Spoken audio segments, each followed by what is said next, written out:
तुर्तास आपल्यासोबत जोडलेल्या आहेत नवी मुंबईच्या आमच्या प्रतिनिधी कविता लोखंडे। कविता, काय सांगाल, आपल्याकडे कशा पद्धतीने पंतप्रधान नरेंद्र मोदी यांच्या दौऱ्याची तयारी करण्यात येते? नक्कीच थोड्या वेळातच पंतप्रधान नरेंद्र मोदी हे नवी मुंबईमध्ये येणार आहेत। नवी मुंबईमध्ये जी आहे नमो महिला सक्षमीकरणाची तयारी जी आहे ती मोठ्या प्रमाणात सुरू होताना पाहायला मिळत आहे। नवी मुंबईकर, पनवेलकर, त्याचबरोबर रायगडकर, उरणकर जे आहेत ते मोठ्या संख्येने या ठिकाणी उपस्थित झालेले पाहायला मिळत आहेत। माझ्या एक साईडला बघाल तर ढोल ताशे पथकं जी आहेत ही ढोल ताशे पथकं ढोल वाजवताना पाहायला मिळत आहेत। यामध्ये भारतीय जनता पार्टीचे झेंडे त्याचबरोबर जय श्रीराम असलेले झेंडे देखील आपल्याला पाहायला मिळत आहेत। लोक ढोल ताशा पथकाच्या तालावरती नाचताना देखील पाहायला मिळत आहेत। अनेक महिला त्याचबरोबर पुरुष, लहान मुलं जी आहेत ती याच्यामध्ये सहभागी झालेली आपल्याला पाहायला मिळत आहे। मोठा जल्लोष जो आहे तो या ठिकाणी साजरा होताना पाहायला मिळत आहे। या ठिकाणी आपल्याबरोबर काही महिला आहेत, त्या महिलांबरोबर बातचीत करूया।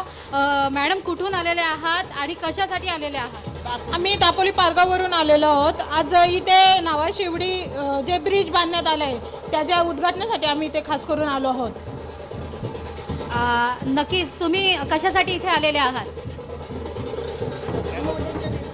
आम्ही दापोली ग्रामपंचायतीमधून आलेले आहेत आणि मोदी साहेब येणार आहेत त्यांना भेटण्यासाठी आम्ही आलेलो आहोत।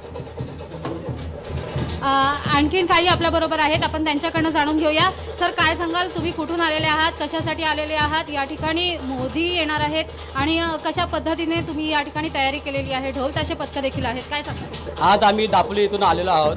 आज माननीय पंतप्रधान नरेंद्र मोदी साहेब आज जो 60 वर्षांमध्ये जो देशाचा विकास झाला नाही तो 9 वर्षांमध्ये मोदी साहेबांनी करून दाखवला। आज तुम्हाला कल्पना असेलच, नावा ते शिवडी हा अटल सेतू याचं उद्घाटन आज 3:30 वाजता होणार आहे आणि त्याचं उद्घाटन करण्यासाठी नरेंद्र मोदी साहेब आज इथे येणार आहे आणि आज त्या उद्घाटनामुळं रायगड नव्हे तर अख्ख्या मुंबईचा कायापालट होणार आहे। आज तुम्हाला माहीत आहे पेट्रोल डिझेलची बचत होणार आहे। इथून आता तुम्हाला जो 2 तासामध्ये तुम्हाला मुंबईला जाण्याचा वेळ लागतो तो आज आपण 15 मिनिटांमध्ये जाणार आहोत। अशा या युग पुरुषाचं स्वागत करण्यासाठी आज आम्ही दापोली नगरीत इथं आलो आहोत, कारण असे पंतप्रधान आम्हाला 25 यापर्यंत हेच लाभो हीच आमची ईश्वरचरणी प्रार्थना आहे। म्हणून नरेंद्र साहेबांचं स्वागत करण्यासाठी आज इथं आम्ही आलेलो आहोत।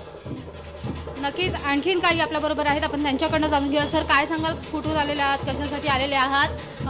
नेमका कार्यक्रम कसा वाटतो तुम्हाला आणि काय अपेक्षा आहे तुम्हाला त्यांच्याकडून? आज देशाचे आदरणीय पंतप्रधान मोदी साहेब शिवडी नावाचं ब्रिज म्हणजे अटल सेतू याचं उद्घाटन करण्यासाठी येत आहेत।